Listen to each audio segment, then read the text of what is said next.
Hello বন্ধুরা, দেখো আজকে আমি প্রেশার মাপাতে গেছিলাম আমাদের এখানে বাজারে।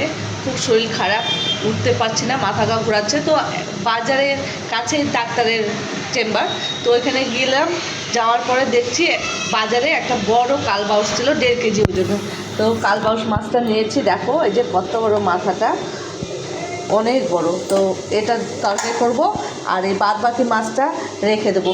আর এই যে মাছের ডিম ভাজা, আর এই যে তেল ভাজা, তার সঙ্গে করেছি লাউ ডোগা পেলাম, তো লাউ ডোগা নিয়ে আসলাম, লাউ ডোগার চচ্চড়ি। আর এই যে আমের চাটনি, একটা আম পেয়েছি তো নিয়ে আসলাম। বাজারে আমের দাম 150 টাকা কিলো কাঁচা। তো এই যে রান্না করছি আমি মাছের ঝোল, পেঁয়াজ রসুন টমেটো দিয়ে আদা জিরা বাটা দিয়ে মাছের ঝোল করছি। তো দেখতে ভুলো না, পুরো ভিডিওটা দেখবে। আর কেমন হয়েছে রান্নাটা একটু কমেন্ট করে জানাবে। আর পাশে ভাত বসে দিয়েছি, এই যে ভাত বসে দিয়েছি। তো এই বাদ বাকি মাছটা আমি ফ্রিজে রেখে দেবো, রাতে করব, কালকেও হবে। অনেকগুলো মাছ আছে, তো ফ্রিজে আপাতত কিছু নেই। তো বাদ বাকি মাছের ডিমটা রাতের জন্য রেখে দিলাম,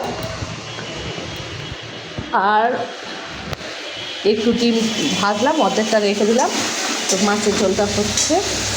তো বন্ধুরা, আমি মাছ এখন ঝোলের মধ্যে দিয়ে দিচ্ছি। ঝোলটা ফুটে গেছে, তো ঝোলটা ফুটলে মাছটা দিলে ভালো হয়, টেস্ট হয়। আর ঝোল যদি জল কাঁচা থাকে, গরম না হয়, আর মাছ দিলে অতটা টেস্ট হয় না।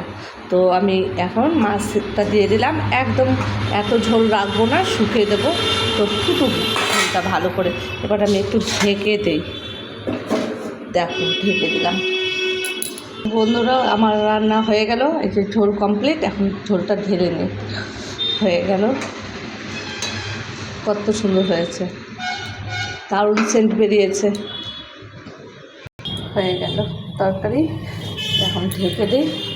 ভালো থাকবেন সবাই, সুস্থ থাকবেন, টাটা।